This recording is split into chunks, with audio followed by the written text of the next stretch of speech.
Monsieur le Président, honorable membre du Conseil constitutionnel, je voudrais, avec votre permission,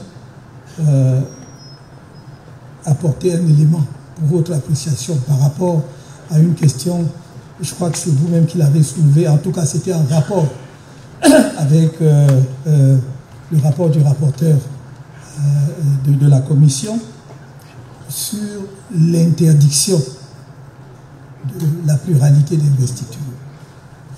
Comme on l'a dit tout à l'heure, lorsque la loi veut interdire, elle interdit. Et en l'occurrence, il me semble que l'honorable rapporteur a déduit l'interdiction d'une interprétation combinée de plusieurs dispositions.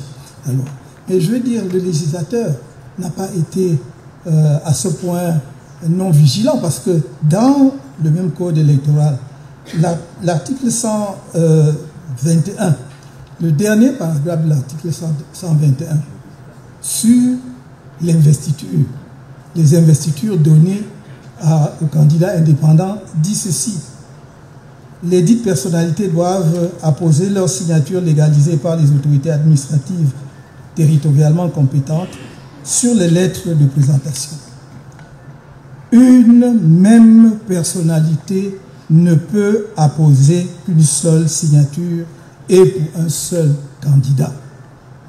Voyez bien, Monsieur le Président, que lorsque le législateur a voulu interdire, il a été clair. Il me semble qu'on ne devrait pas se perdre dans les interprétations sur ce point.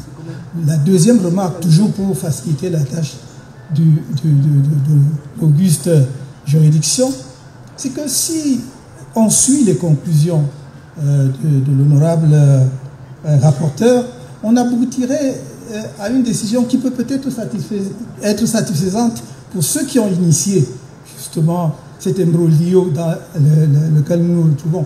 Mais pour l'avenir, ça va être très embêtant, Monsieur le Président. Vous aurez davantage, surtout à l'occasion de futures élections présidentielles, vous pourriez alors avoir de nombreux cas comme ceux-ci.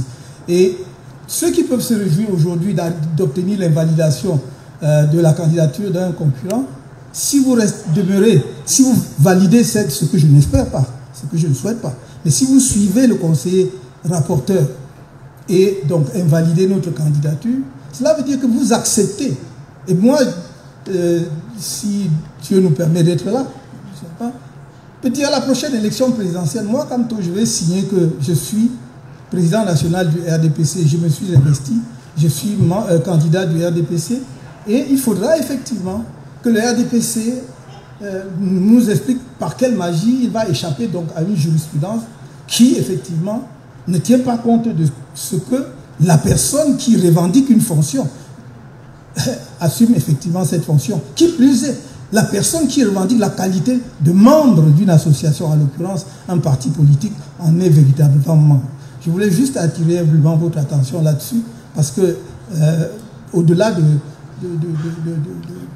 des plaidoiries qui sont longues, les choses sont infiniment plus simples. C'est quelques points précis de droit et on peut prendre une décision qui soit correcte. Merci.